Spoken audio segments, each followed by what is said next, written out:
Good afternoon. Today is part 2 of yesterday's video, which was actually designated for today. Today is September 27th. Right now, as I sit here, the Pope is in the midst of doing his final, I believe his final sermon here in the United States, which is still a large one, with over 1.5 million people. That's 1.5 million people attending his service. Yesterday's video that I did last night, which I usually don't do, which was for this morning, was about 60 things to be thankful for. 60 things to be thankful for, and I did preview that on YouTube early, like 5 o'clock this morning. Now I want to talk about 4 things sober people do that most people don't do, and that really directs towards the 60 things to be thankful for, because some of these things, out of the 4, at least 2 out of the 4 is a reason to be thankful for. Not for just yourself as a sober person, but also for the people that you might be in contact with. I will skip the commercial again for today, because yesterday and today's video is dedicated to the impact that the Pope has not only made for America, but for the world, especially for me. He has given me newfound hope, which I want to share with you, my audience. 4 things sober people do that most people don't do. It takes a great deal of discipline and sacrifice to do the things necessary to stay sober each and every day, one day at a time. Granted, sobriety is not a cookie-cutter scenario. Everyone has a different journey and a different personality, so there are always different ways of not only seeking sobriety, being sober, but living in recovery. Through all of our differences, I have observed certain character traits that exist in most people in recovery. These character traits may be there from birth, or maybe they have evolved from upbringing factors, but they all, people that have lived or are living in sobriety, in recovery, all that I have seen personally have these traits. So let's get started. Number 1, out of the 4 things that sober people do that most people don't do, is they self-reflect. They have to self-reflect. For addicts and alcoholics, the drink or the drug is always calling to them, inviting them to come back to this terrible disease that they have. And that usually is the devil talking. From listening to the Pope, he's one of the first popes, from what I understand, that speaks of the devil. And I will tell you, the drugs and alcohol, when they start calling you back as the sober person living in recovery, it is the devil calling you back. Maybe the obsession has been lifted, but there is always that little voice on the back of our minds that is telling us maybe one day we will try to drink or do drugs again. If we stop self-reflecting and stop taking an evaluation of ourselves, we slowly start to slip back into our old ways, which we cannot do. You have to understand yourself in order to fully grasp why it is that you drank and drugged in the first place. It is a critical thing to self-reflect. People in recovery are always trying to do a little better than they did yesterday. I always shoot to do better tomorrow. I find that once people get a taste of the good life recovery gives them, they try to apply it in all aspects of their lives. Self-reflection will help improve your life in your career, your relationships, your health. Speaking of the Pope, your spiritual life, your mental and health outlook, your time management. I am by no means claiming that people in recovery are better than or smarter than anyone else that's out there.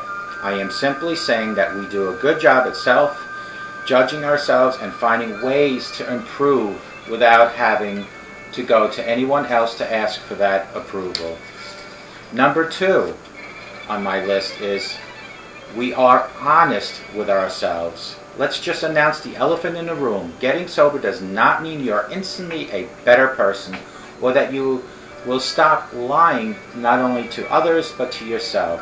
I have seen, as I'm sure you have as well, many people who are sober but still live a dirty life. I am not judging them. Everyone is free to make their own mistakes, and from the mistakes, people usually learn. I am, however, implying that the majority of people in recovery have a good capacity to be honest with themselves. It is very difficult to remain sober if you are not honest with yourself. It is so difficult to lie to yourself. Somehow the truth always finds a way to bring itself to the surface. Denial is so rampant in our society. People are in denial about their weight, about their achievements, their potential, you name it, they are in denial.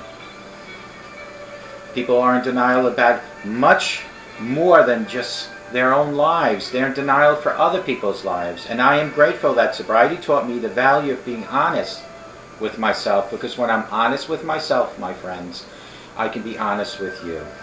The truth is like a splinter. It sits underneath the skin. If you deny it, that doesn't mean it's not there.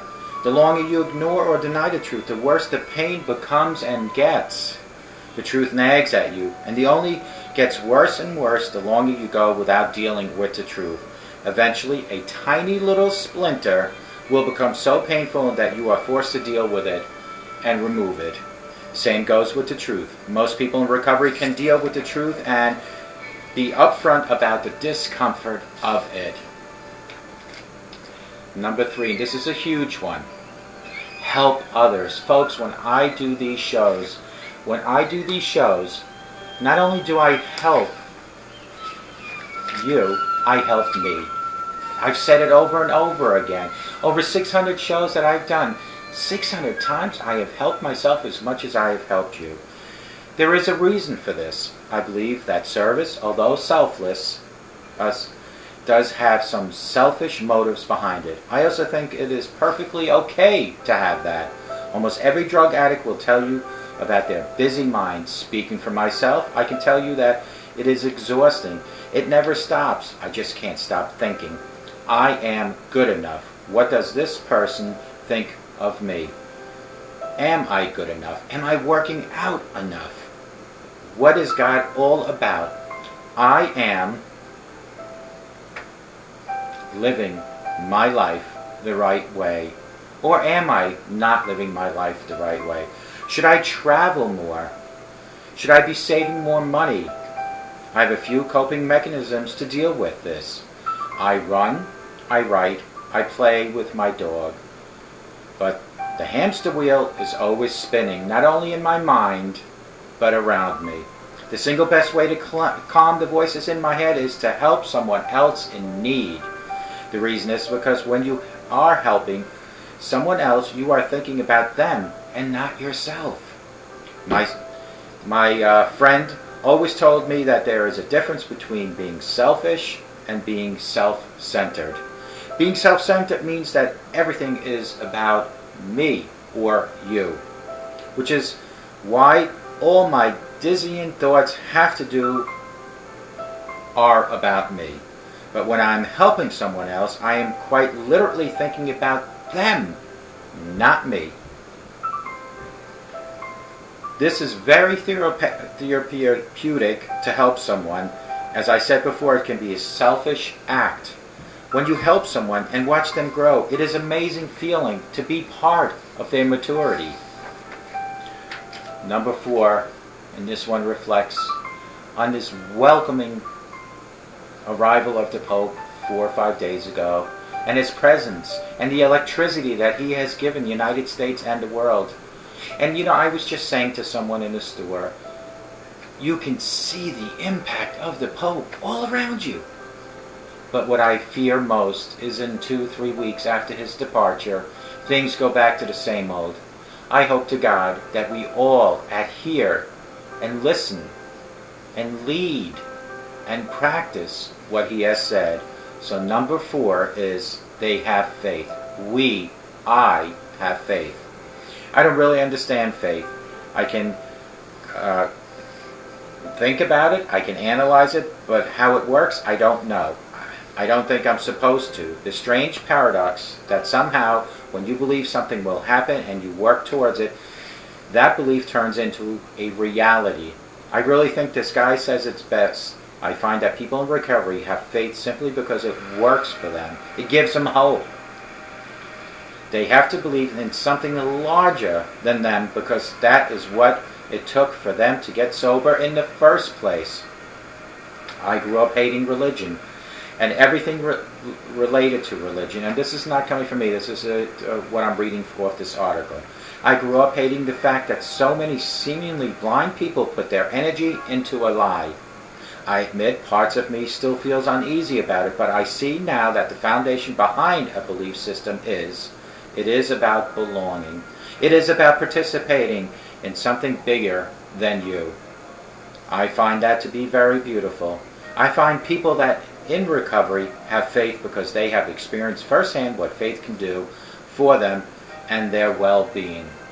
This was written by a sponsor from a AA meeting from the magazine Sober Nation. Folks, in closing, as I said before, I have no intention of claiming that every recovered addict displays all of these characteristic traits perfectly. Not even close. Some days I do well, some days I don't. The point I'm trying to make is that I always try my best, and if you are reading and watching this, you probably try your best too. And for that, I congratulate you. And for that, I tell you to keep moving forward.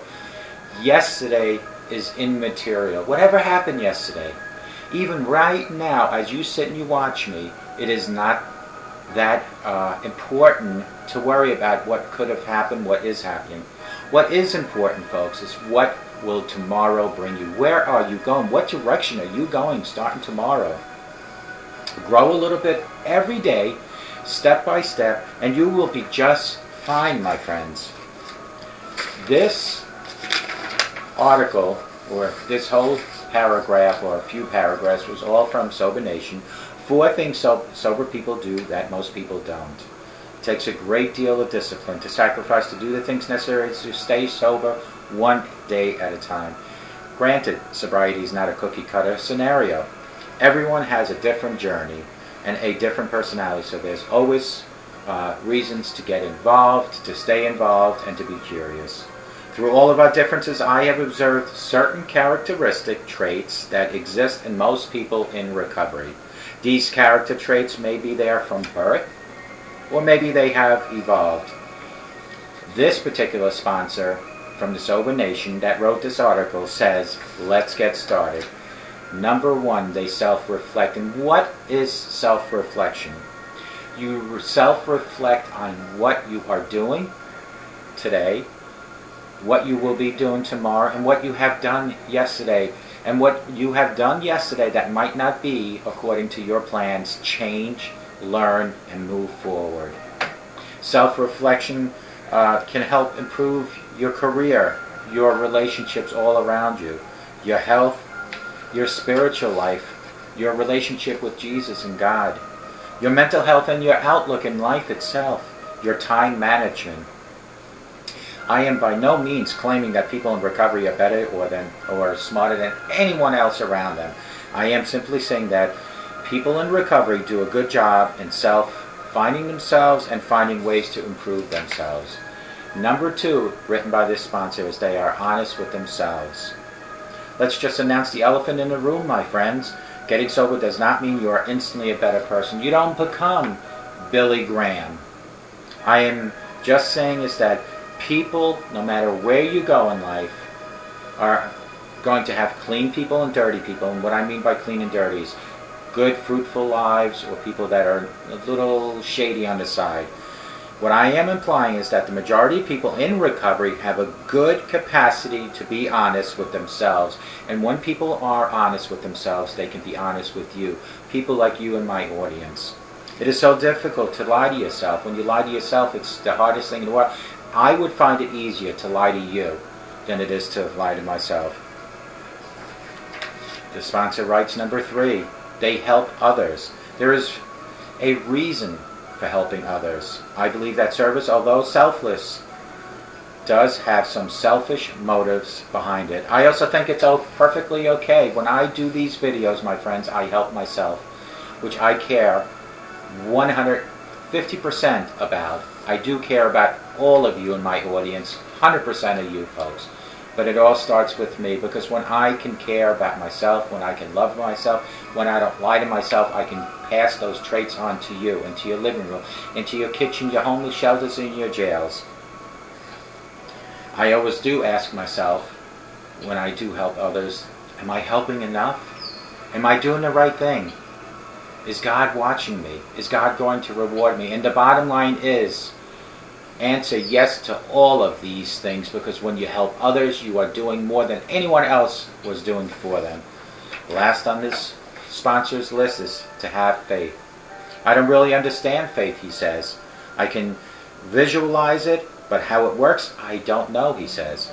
I don't think I'm supposed to know. The strange paradox that somehow, when you believe something will happen and you work towards it, that belief turns into reality. He then states, I really think this guy says it best. I find that people in recovery have faith simply because it works for them. They have to believe in something larger than them, because they are, that is what they really looked for when they hit rock bottom, became sober. They were looking for something larger than them. You need to be larger to believe in that. That's why God and Jesus are the largest things in the world, and that's why I do believe, and I hope you do too. He says then, I grew up hating religion and anything related to religion. I grew up hating the fact that so many people, seemingly blind people, put their energy into a lie. I'll admit parts of me still feels uneasy about that, but I see now that the foundation behind a belief system is, it is about belonging, about feeling wanted. It is about participating in something bigger than you. I find that to be very beautiful, he says. I find that people in recovery have faith because they have experienced firsthand what faith can do for them and their well-being. He then states, in closing, as I said before, I have no intention of claiming that every recovered addict displays all of these character traits. Not even close. Some days I do well, some days I don't. The point I'm trying to make is that I always try my best. And that is the most you can do. You in the audience, the best you can do is your best. And if you are reading, watching, hearing this, you probably try your best, and I'm sure of that. The goal isn't to be perfect. However, the goal is always to be growing. Grow a little bit every day, and you, my friends, will all be fine. Let me just adjust my microphone here. Friends, I want everybody to try to listen to this, but here is what I have to say. A sober today, these 24 hours right now, I promise you, will give you a better tomorrow. When you wake up tomorrow morning sober and you religiously repeat those 24-hour golden rules of 24 hours of sobriety, each and every following day becomes better. Changes only happen in life with very small steps. Don't expect to take a leap from addiction to full-blown recovery. There is a bridge in between there, and on that bridge are very small steps to get there. So from your addiction to your full-blown recovery requires lots and lots and lots and lots of work. Requires you to stop lying to yourself so you can stop lying to others. Requires you, and I repeat, requires you to reach for your higher power. Folks, lead by example in your own home. If you don't want your children to drink and smoke and use profanity, stop. You stop yourself from doing it in front of them. It is today, September 27th, 2015. During this time, right now, as the Pope has his last, I believe, major Mass, that we all need to realize that while the Pope was here, we all came together as a big family. And when the Pope departs, we all need to stick together as a family. We cannot forget the foundation that he has now built again for us, and the words of wisdom he has left in our minds and in our hearts. Folks, I hope, no matter where you are, whether it's your kitchen, the homeless shelter, the nursing home, maybe even prison, incarcerated, or even in your kitchen, I said that, in your living room or your bedroom, wherever you're watching me, folks. I hope to God that you have the best day in your life. But each and every day, I hope and I pray for all